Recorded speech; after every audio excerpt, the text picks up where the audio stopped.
মূর্তিটাকে তিনি পুড়িয়ে জ্বালিয়ে ওই ছাইগুলি করলেন, নদীতে ভাসিয়ে দিলেন। তাহলে এই যে আমি একটা ঘটনা বললাম সংক্ষেপে, হযরত মুসা আলাইহিস সালাম এই মূর্তি পূজা দেখার কারণে তিনি কি করলেন, এই মূর্তি পূজা তার কওমেরা তৈরি করার কারণে, মানে মূর্তিটাকে তৈরি করার কারণে আর তার পূজা করার কারণে তিনি অত্যন্ত ক্রোধে ফেটে পড়লেন, রাখলেন, আর তার ভাইয়ের চুল পর্যন্ত ধরলেন। এখানেই শেষ করলেন না, তিনি মূর্তিটাকে সাথে সাথে কি করলেন, পুড়িয়ে দিলেন, আর সেই ছাইগুলি নদীতে ভাসিয়ে দিলেন। এখান থেকে আমরা কি শিখলাম ভাইরা আমার? এখান থেকে আমাদের শিক্ষণীয় বিষয় হচ্ছে যে হযরত মূসা আলাইহিস সালাম মূর্তির বিরুদ্ধে অ্যাকশন গ্রহণ করেছেন। শুধু মূসা আলাইহিস সালাম নাই, পৃথিবীর বুকে যত নবী পয়গম্বর এসেছেন সমস্ত নবী পয়গম্বররা এই মূর্তি, এই প্রতিমা, এই ভাস্কর্যের বিরুদ্ধে কি করেছেন, অ্যাকশন গ্রহণ করেছেন। অথচ আমরা কি করি?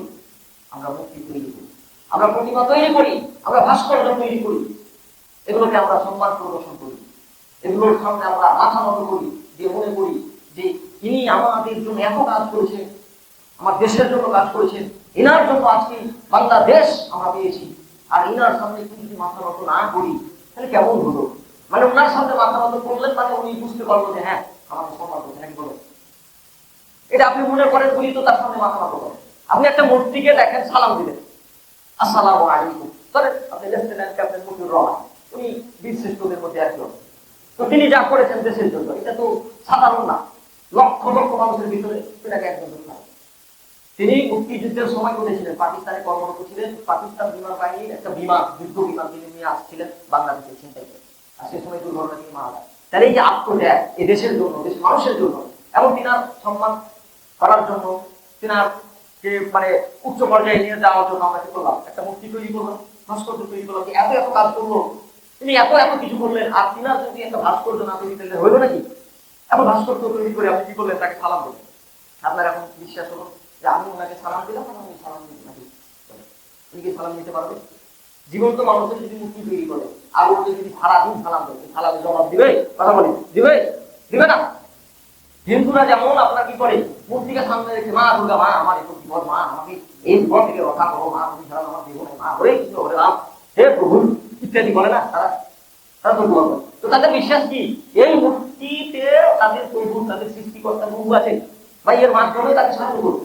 তারা এ বিশ্বাসে তারা উপাসনা করে, যার কারণে তারা বেধর্মী, তারা হিন্দু। আর আমরা মুসলিম জাতি হয়ে আমরা কি করি, আমরা মূর্তি তৈরি করি না। তারা দেশের জন্য কাজ করেছেন, তাদেরকে সম্মান করতে হবে, অবশ্যই করতে হবে।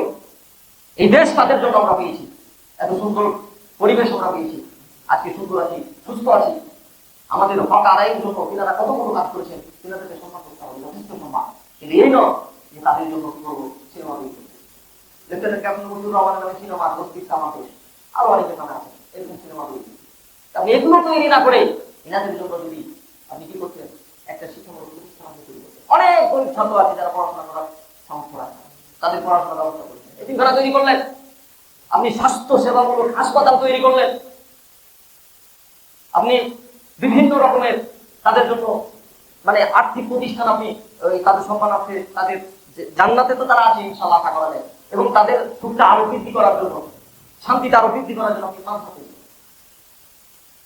বিভিন্ন রকমের আর্থিক প্রতিষ্ঠান বেকারত্ব দূর করার জন্য আপনি তৈরি করেন। এগুলো না করে আমরা কি করলাম, আমরা নষ্ট করি। মানে যে উনি যে সুখে আছে ওনার সুখটাকে আমরা কেড়ে নিচ্ছি, যে ভাই তুমি মরেছো, কষ্ট করে মরেছো, তোমাকে শান্তিতে মরতে দিই, তুমি মরার পরেও তুমি কষ্টে থাকো, তোমার ওই সুখ সারা দিব না। এটাই, এটা রক্ষে নেই যদি আপনি প্রতিমা তৈরি করেন, মূর্তি তৈরি করেন।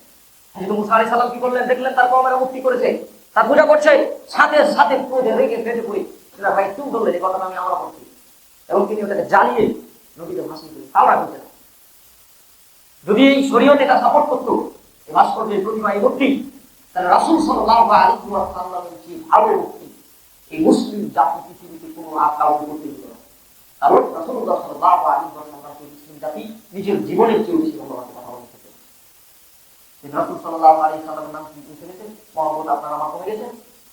যারা এই দেশের জন্য কাজ করেছেন, সিপাহী হামিদুর রহমান, তারপরে সিপাহী মুস্তফা কামাল, তারপরে এই যে ইস্পাত ইঞ্জিনিয়ার রুহুল আমিন, এদের কথা বলছে, সবার কথা তো বলা যাবে না, সময় নেই। ইনারা যে কাজ করে দিয়েছে, ইনাদের ইতিহাসের পাতায় স্মরণার্থে লিখা হয়েছে। আপনার 1 থেকে শুরু করে মাস্টার্স পর্যন্ত এমন কোনো ডিপার্টমেন্টে নাই যে তাদের ইতিহাস নাই।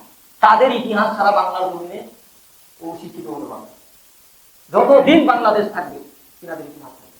চীনাদের নিয়ে কত কবিতা আবৃত্তি করা হয়েছে, আবৃত্তি করেছে কবিতা, কত সাহিত্যিক সাহিত্য চলে গেছে, কত উপন্যাস। তাহলে এগুলোই তো তাদের স্মৃতিচারণ ধরে রাখার জন্য, এগুলোই তো অনেক কিছু। এবং আমি আপনি তাদেরকে ভালোবাসি, মহব্বত করি, যে আমরা কি করবো তাদের জন্য দোয়া করবো। তাদের জন্য যদি আপনি দোয়া করেন, প্রার্থনা করেন আল্লাহর কাছে, এটাই সবচেয়ে বড় রেসপেক্ট করা, এটাই সবচেয়ে বড় সম্মান করা, সম্মান করতে চাই আল্লাহ। এই জন্য প্রতিমূর্তি ভাস্কর্য এগুলো তৈরিও করা যাবে না, এগুলোকে সম্মান করাই যাবে না, এগুলো থেকে আমাদেরকে অবশ্যই অবশ্যই দূরে রাখতে হবে।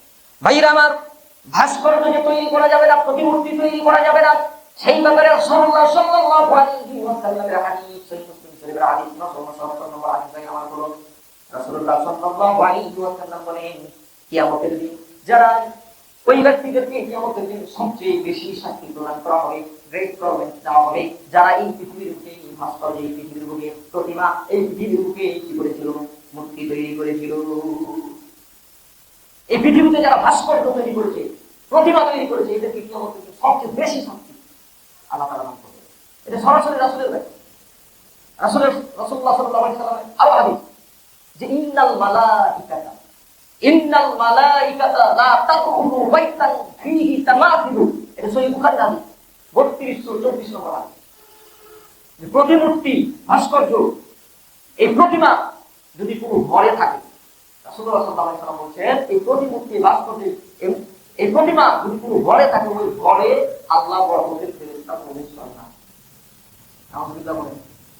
আপনি চিন্তা করতে পারেন, আমরা এই প্রতিমূর্তি কি করি, আমরা আমাদের ঘরে রাখি,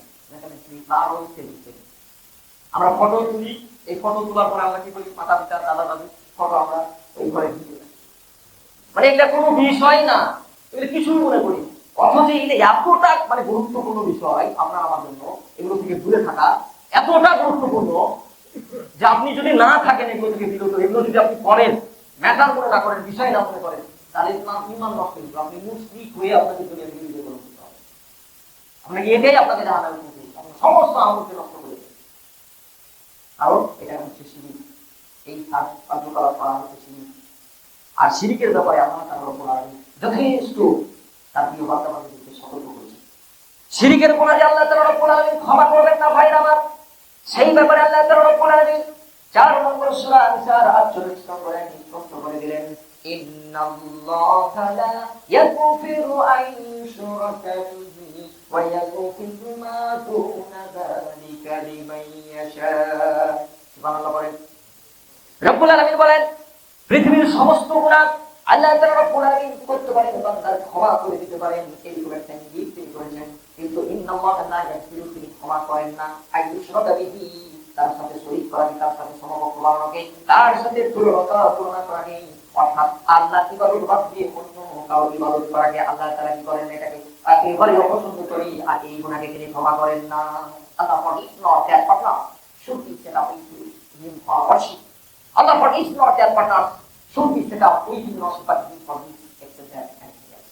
সম্মানিত তিনি ভাইরা আমার, তাহলে হযরত মুসা আলাইহিস সালামের এই ঘটনা থেকে আমরা শিখলাম যে প্রতিমূর্তি, ভাস্কর্য, প্রতিমা এগুলো অবশ্যই খারাপ, এগুলো থেকে আপনাকে আমাকে অবশ্যই শুধু বেঁচে থাকা উচিত বলে হলো, অবশ্যই অবশ্যই বাস্তবিক আপনাকে আমাকে বেঁচে থাকতে হবে। যদি বেঁচে না থাকি, এটার জন্য আপনার আমার ঠিকানা হয়ে যাবে। দেখেন আমরা আবার ওই ঘটনা থেকে যাচ্ছি, হযরত মুসা আলাইহিস সালাম এই ভাস্কর্য, এই প্রতিমা, এই মূর্তিকে জ্বালিয়ে ছাই করে দিলে তার বানি ইসরাইল, তার কওম যখন কি করলো, এই প্রতিমা উপাসনা করলো, এই উপাসনা করার কারণে মুসা আলাইহিস সালাম এটা করলেন। কিন্তু আল্লাহ তো তাদেরকে ক্ষমা করবেন নাকি? এই ক্ষমা করার জন্য আল্লাহ তারা কতটা কঠোরতা অবলম্বন করলেন, কতটা নিষ্ঠুরতা অবলম্বন করলেন। আল্লাহ তাআলা ওই বানি ইসরাইলদেরকে বললেন যে তোমরা তাওবা করো, সেইরকম ভাবে যে তোমাদের মধ্যে, আল্লাহ এটা নির্দেশ করছে, তোমরা তাওবা করো, এমন তাওবা যে তোমাদের মধ্যে যারা পাপ করেনি তারা যেন ওই পাপ লিপ্ত হতে পারে। এই বাছুরের পূজা করার কারণে বানি ইসরাইলরা, ওরা বাছুরের যে পূজা করেছিল আল্লাহ ইবাদত বাদ দিয়ে, এটাতে আল্লাহ কতটা রাগান্বিত, কতটা কষ্ট পেয়েছে যে আল্লাহ বলছে তোমাদের ক্ষমা আছে, তোমাদের তাওবা অ্যাকসেপ্ট করা হবে, গ্রহণ করা হবে, তবে কি তোমাদের ভিতর যারা পাপ করে, মানে ওই মূর্তি পূজা করেন, কেউ কেউ তো করেন, সবাই তো আর যে করেছে তারা কেউ তো বাকি ছিল, যারা করেনি ওদেরকে আল্লাহ নির্দেশ দিচ্ছে কি বলতে হবে। এটা সূরা 2 নম্বর সূরা বাকারা 4 নম্বর আয়াত। রব্বুল আলামিন বলেছেন ফাতুবু ইলা বারিকুম ফাকুতুবু আনফুসাকুম যালিকুম খায়রুল লাকুম ইনদা বারিকুম ফাতাবা আলাইকুম। আল্লাহ তাআলা বলছেন অতএব তোমরা কি করো, তাওবা করো, তাওবার প্রার্থনা করো আমি আল্লাহর কাছে, এবং তোমাদের মধ্যে যারা পাপ করেনি তারা কি করো, ওই পাপীদেরকে হত্যা করো, এটাই হবে তোমাদের জন্য শ্রেষ্ঠ, তোমাদের জন্য উত্তম। এই প্রতিমা, এই ভাস্কর্য, এই মূর্তি পূজা করার কারণে তাদের ক্ষমা আছে মৃত্যুর মধ্যে দিয়ে। সম্মানিত দিনী ভাইরা আমার, তাই আসুন আমরা অবশ্যই এই ঘটনা থেকে, এই আলোচনা থেকে আমরা শিক্ষা গ্রহণ করি, এই প্রতিমা থেকে আমরা দূরে থাকি, এই ভাস্কর্য থেকে দূরে থাকি। এখন এই আলোচনার উপর দিয়ে আপনি আমল করতে যান। যে ভাস্কর্য, একটা হাদিস আছে রাসূলুল্লাহ সাল্লাল্লাহু আলাইহি ওয়াসাল্লাম আপনার আলী রাদিয়াল্লাহু তাআলা আনহুকে মানে নির্দেশ দিচ্ছেন যে হে আলী, তুমি যত ভাস্কর্য দেখবে, যত প্রতিমা দেখবে, যত মূর্তি দেখবে, ওই মূর্তিকে কি করবে, মুছে দিবে, ওকে ধ্বংস করে দিবে, ওকে ধূলিসাৎ করবে, ওর চিহ্নই রাখবে না। আর যদি উঁচু কবর দেখো ওইটাকে ক্ষমা করবে, ওই উঁচু করে রাখা দেবে। আল্লাহ রাসূল আলীকে নিতে। এখন এই হাদিসের উপর যদি এখন বর্তমানে যদি আমরা আমল করতে যাই, এখন আলোচনা করার পরে আপনি বলতে ইমানই যখন থাকবে তো ভাস করবে, তো ভাস করলে যদি আপনি স্পর্শ করতে যান, ভাঙা করবে দেন, দিন আমার যদি টাকাও নিতে যেমন আছে, আপনি টাকা নেন কিন্তু কাছে গিয়ে আবার যদি ভাঙতে যান কিন্তু একটা সমস্যা। তো আপনি এই একটা হাদিস আছে না যে হাত দিয়ে প্রতিবাদ না করতে হলে মুখ দিয়ে বলো, মুখ দিয়ে প্রতিবাদ না করতে হলে অন্তর দিয়ে বলো। তখন অন্তরটা কি আমাদেরকে চেষ্টা করতে হবে এগুলো থেকে দূরে থাকা, যেন আপনি আমাদের সেগুলো থেকে রক্ষা করো, এগুলো আমাদের বাচ্চা, এগুলো আপনি সাপোর্ট করবেন না, আপনার হয়ে যাবে, তাহলে কাজ হবে ইনশাআল্লাহ। আল্লাহ তুমি আমাদের সকলকে এই আলোচনার উপর আমল করার তৌফিক দান করুন, আমিন। রব্বুল আলামিন আমরা যাতে ঈমান নিয়ে দুনিয়া থেকে চিরদিন গ্রহণ করতে পারি সেই তৌফিক আমাদের সকলকে দান করুন, সকলে বলি আমিন। রব্বুল আলামিন আমরা এমন কাজ যাতে করে না ফেলি, এমন কাজের সাথে তুমি আমাদেরকে নিয়োজিত রাখিও না মাবুদ, যেই কাজের জন্য আমরা আমাদের ঈমানটাকে নষ্ট করে আমাদেরকে জাহান্নাম থেকে দিতে হয়। রব্বুল আলামিন তুমি আমাদেরকে রক্ষা করো, সকলে বলি আমিন। আল্লাহ তুমি আমাদেরকে সুস্থ রাখো, সুন্দর রাখো, আমরা ঈমানের সাথে আমাদেরকে রাখো, আমরা ঈমানের সাথে থাকতে চাই। রব্বুল আলামিন তুমি আমাদের সকলের প্রার্থনাকে কবুল করো, সকলে বলি আমিন। সম্মানিত উপস্থিতি, এগুলি আমি আমার সংক্ষিপ্ত আলোচনা সমাপ্ত করাচ্ছি। সুবহানাকা আল্লাহুম্মা ওয়া বিহামদিকা আশহাদু আন লা ইলাহা ইল্লা আনতা আস্তাগফিরুকা ওয়া আতুবু ইলাইক। আসসালামু আলাইকুম ওয়া রাহমাতুল্লাহ।